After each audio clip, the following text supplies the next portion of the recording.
Think of the last time you knew, deep in your core, that a choice was wrong. Maybe it was a major purchase, a toxic relationship, or a belief you inherited. You knew it didn't align with your values.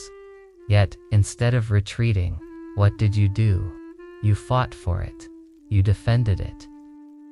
Didn't just accept the mistake. You doubled down.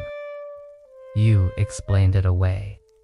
You argued harder for its virtue than anyone else questioned its fault. You were performing mental gymnastics to keep two opposing truths from colliding in your consciousness.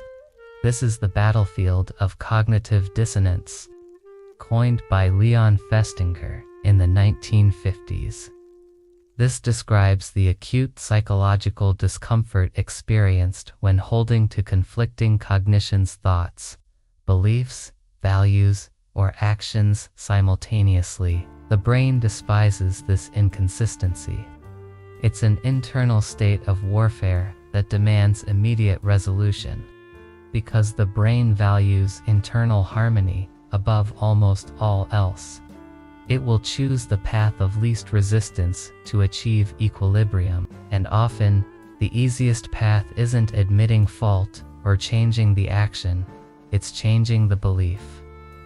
When dissonance arises, we typically use 3 escape routes. 1. Change the behavior. This is the hardest route. 2. Change the conflicting belief. This is the most common one. Or 3. Add consonant cognitions.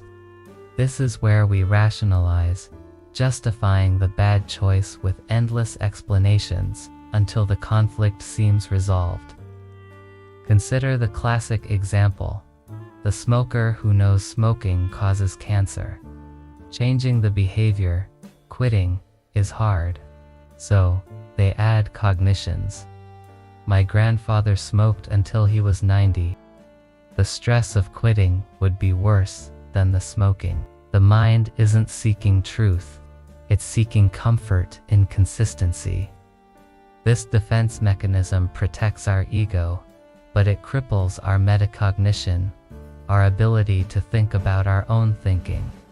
If we are constantly defending flawed premises, we never learn to accurately assess reality.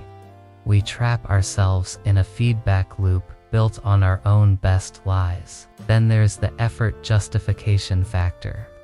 Dissonance is amplified when we've invested heavily. You suffered greatly for something: long hours, high cost, emotional pain. You have to believe the outcome was worth it. Otherwise, the suffering was meaningless. We justify the difficulty to validate the effort.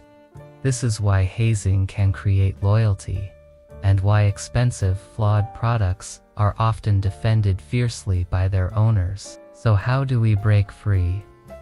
The healing shift begins with embracing the inconsistency.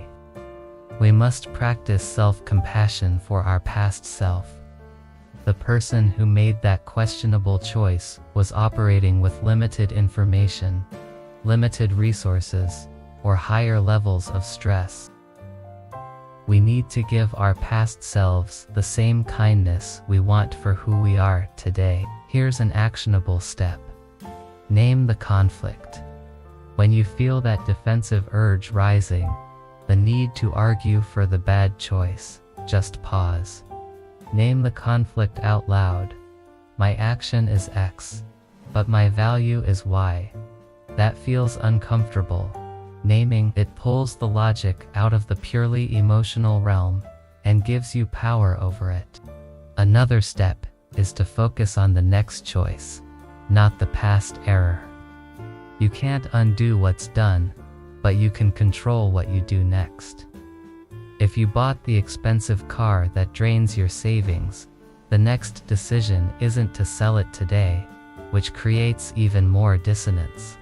It's to immediately start saving $50 more next week. This creates new, positive behavior that slowly overrides the old justification. Cognitive dissonance is the brain's attempt to save face. But true psychological growth requires us to face the discrepancy without collapsing. It means learning to sit in the uncomfortable space between what we did and who we aspire to be.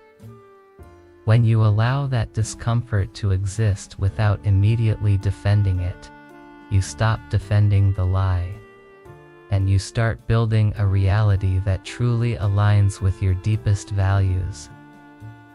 That clarity, that genuine alignment, is far more comforting than any lie your mind can invent.